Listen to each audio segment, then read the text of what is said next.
प्यारे बच्चों, आज मैं आपको प्रथम बुक से प्रकाशित एक मजेदार कहानी सुनाऊंगी जिसका नाम है जुई मौसी की बेटी। इसको लिखा है माधुरी पुरंदरे ने और हिंदी अनुवाद किया है मनोहर नोतानी ने। अनु, उठो उठो।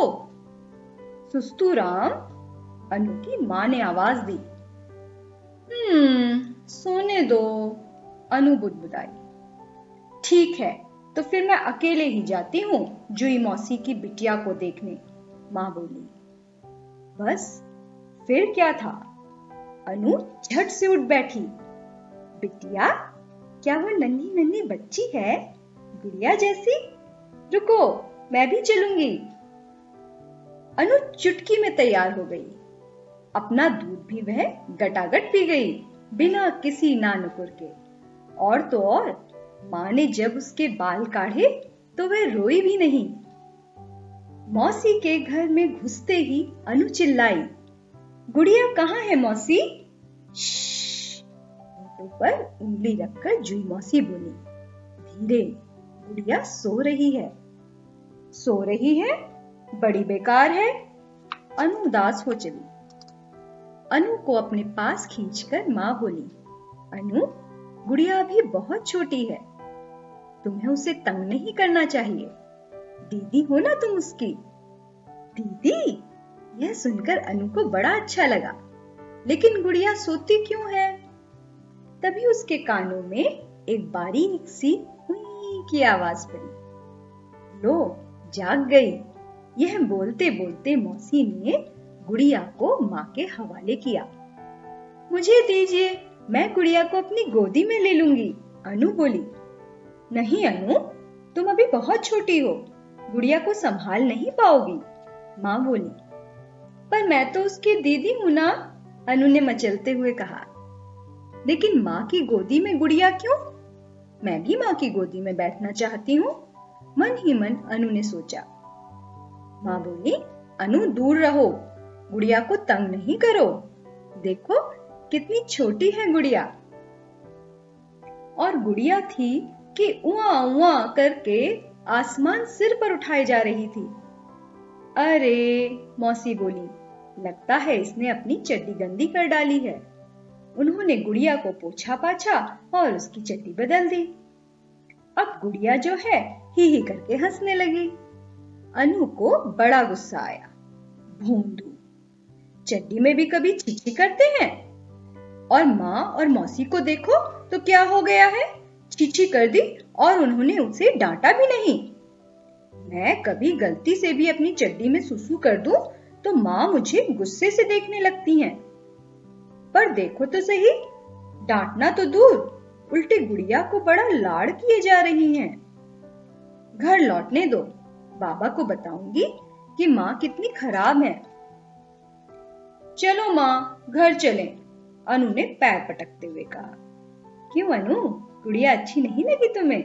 मौसी ने पूछा। छी, अनु बोली। भोंदू लड़की, चड्डी में छिछी करती है, बात भी नहीं करती, खेलती भी नहीं।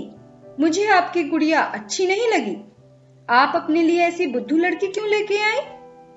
घर वापस जाते समय अनु ने माँ से पूछा, माँ, मैं इतनी सी गुड़िया कब बनूंगी? तुम फिर से छोटी गुड़िया नहीं बनोगी, माँ ने जवाब दिया। अब तो तुम बस बड़ी और बड़ी होती जाओगी। मैं बड़ी नहीं होना चाहती, मैं छोटी बनना चाहती हूँ और तुम्हारी गोदी में सोना चाहती हूँ। दूध भी मैं चम्मच से पीना चाहती हूँ और फिर बाबा के कंधे पर बैठकर बाहर घूमने जाना चाहती हूँ। और रास्ते भर अनु यूं ही कुछ बुड़बुड़ करती रही।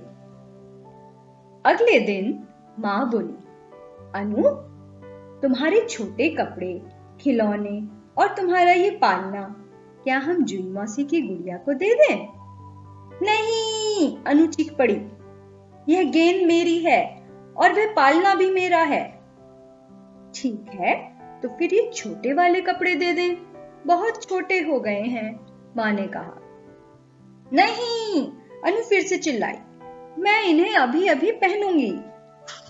सो माँ ने वह छोटा फ्रॉक अनु को पहना दिया। फिर उन्होंने छोटे छोटे बच्चों की छुटंकी टोपी भी उसके सिर पर रख दी। अनु घर भर में घुटनों के बल रेंगती रही। अपने सिर पर अपनी गेंद को संभाले जोर जोर से चिल्लाती रही, दही ले लो, ताजा दही। झुंझुना बजा बजा कर वह खटखट शोर करती रही। अनु अपने पालने पर चढ़ बैठी। अपने झूले में लेटे लेटे वह अपना अंगूठा चूसना चाहती थी, पर यह क्या, पालने में तो वह समाई ही नहीं।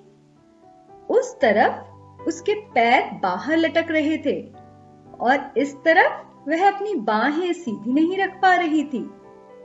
उसका छुटकू तंग सा फ्रॉक भी अब उसे चुभने लगा। अनु परेशान हो गई, उसे बिल्कुल भी मजा नहीं आ रहा था। अनु अपनी माँ से बोलती है, माँ, क्यों ना हम ये फ्रॉक, टोपी और ये झूला, ये सब के सब मौसी की बेटी को दे दें? सब? फिर तुम क्या करोगी? माँ ने पूछा। माँ, मैं तो अब दीदी हो गई हूँ, है ना? एक बार जो आप दीदी बन जाएं, तो फिर आप छोटे कपड़े थोड़े ही ना पहन सकते हैं और न पालने में सो सकते हैं। अरे ऐसा क्या? मुझे तो पता ही नहीं था। मंद मंद मुस्कुराते हुए माँ बोली। अनु ने अपने कपड़े पहने और माँ से कहा, माँ, गुड़िया को बोलना ये सारी चीजें उसे उसकी दीदी ने दी हैं। ऐसा बोलोगी ना? तो ये थी कहानी बच्चों, जुई मौसी की बेटी। आशा है अच्छी लगी होगी।